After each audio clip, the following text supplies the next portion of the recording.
Welcome to the Superintendent's Desk. Today I want to provide you with updates on facilities and redistricting. As you know, this is a continued conversation that we've been having going back to last school year, and we've made some real progress with the redistricting and facilities over the course of this past year. As most of you already know, we've been working with the Ohio Facilities Construction Council to help guide us through this process, and I mentioned in an earlier update that they've completed their 700 report of the school district. Just this past winter, our Board of Education approved Fanning Howey, which is an architectural firm that we've utilized in the district in the past with some of our other facilities, to assist us with the redistricting and facilities process. Just last week, they completed reviewing the report by the OFCC, as well as going through all of our buildings, just as the OFCC did, to establish what kinds of things really need to be done. The reason why Fanning and Howey completed this for us is because when the OFCC goes through our facilities, they're very black and white when they identify things that need to be done. And what I mean by that is they might look at a furnace in a building that's 10 years old and identify it as needing to be replaced or upgraded for energy purposes when it's actually working completely fine. So what Fanning and Howey's doing is they're reviewing that OFCC report and they're determining what actually needs to be done. We're going to be meeting with them within the coming week to discuss the review of our facilities, so we have a little better idea of exactly what needs to be done to upgrade our facilities, and we can share that information out with the community. As we're waiting to meet with Fanning and Howey, we are in the process of developing committees as well as focus groups across staff and the district. We do have a facilities committee in place. What we've done is we've taken our already established facilities committee, which includes community members, parents, as well as board members. We have expanded that group to include students, teachers, classified staff, as well as members of some of our other committees, such as our education committee, as well as our finance committee. So we've expanded the group, and we just met this past week for the first time, and we're starting to tackle these various topics that go along with facilities and redistricting. One of the discussions that we've recently started having is the potential involvement of the impact group. The impact group is a marketing research firm that we've utilized in the past. Part of the facilities and redistricting process will be doing local staff community surveys. It's important to use an outside agency to do that, especially when we're taking climate and temperature type surveys in regards to how we're doing as a district and the direction that we're going. As part of that conversation, what came up is discussion about our next strategic plan as well as the portrait of a graduate. We're not quite yet ready for our next strategic plan, but we have been talking about the portrait of a graduate. Our initial intention was to do the portrait of a graduate next school year. We already have a lot on our plate with redistricting, and we thought it made sense to push it back. But after further conversation and collaboration, what came up is how important that conversation from a curricular perspective is with redistricting. So as we're having that redistricting conversation, what we should also be doing is talking about how we can best serve our kids academically and instructionally across the district.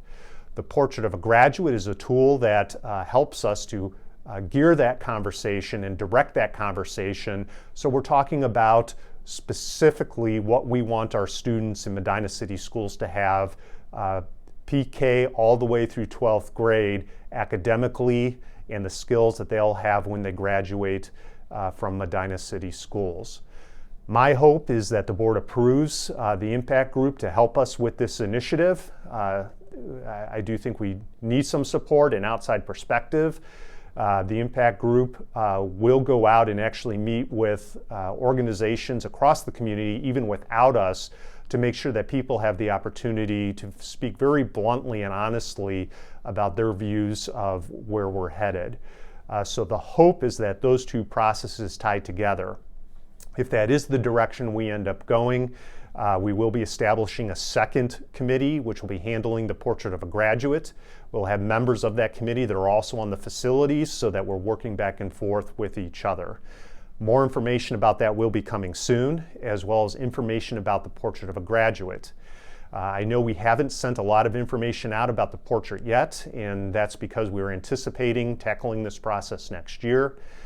We are going to be working diligently in the coming weeks to get information out. We are going to release a video developed through our curriculum department that's specifically about a portrait of a graduate and what its role is within a school district.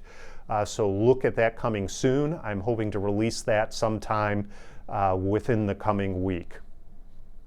We do have several meetings scheduled through March to get community involvement and staff involvement in this process.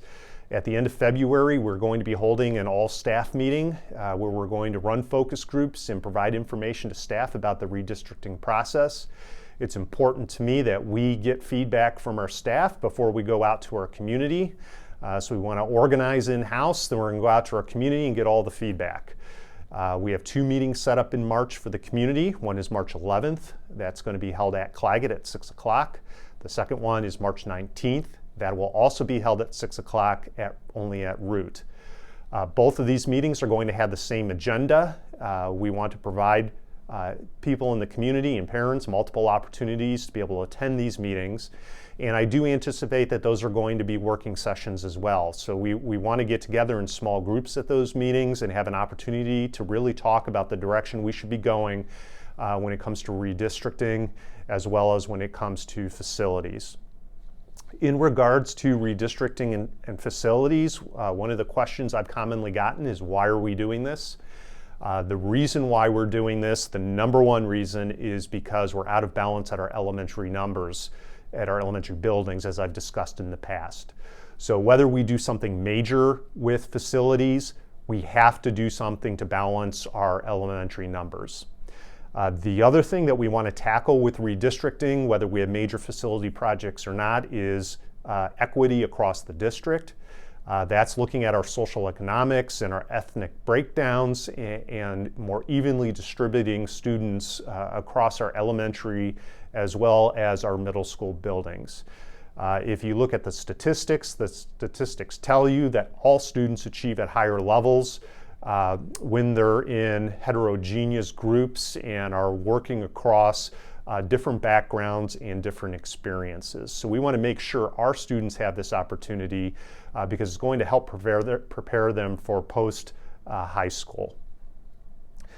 If you have any questions in regards to redistricting or the redistricting process, I would ask that you reach out to me. We have lots of information already up on our webpage that you can visit. Also, I encourage you to attend our meetings that are going to be held in March. That's going to be a prime opportunity to share out and get the different perspectives. In the event that we have a bond issue, right now we're planning that for next spring, so approximately a year from now.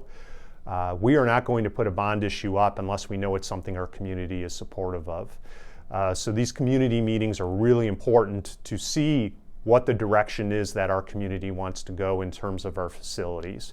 And when I'm talking about facilities, I'm not just talking about potentially building a new building or replacing a building. I'm also talking about air conditioning, which has been a common topic of discussion since I've been here at the district. And I've mentioned before that at the very least, I would like to address the situation with the trailers over at Claggett.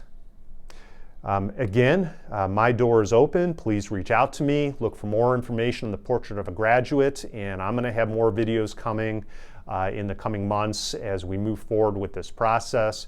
We will be scheduling additional meetings. I anticipate that those will happen in April and May, following the meetings that we're going to have in March. Thank you, and I hope everybody has a great day.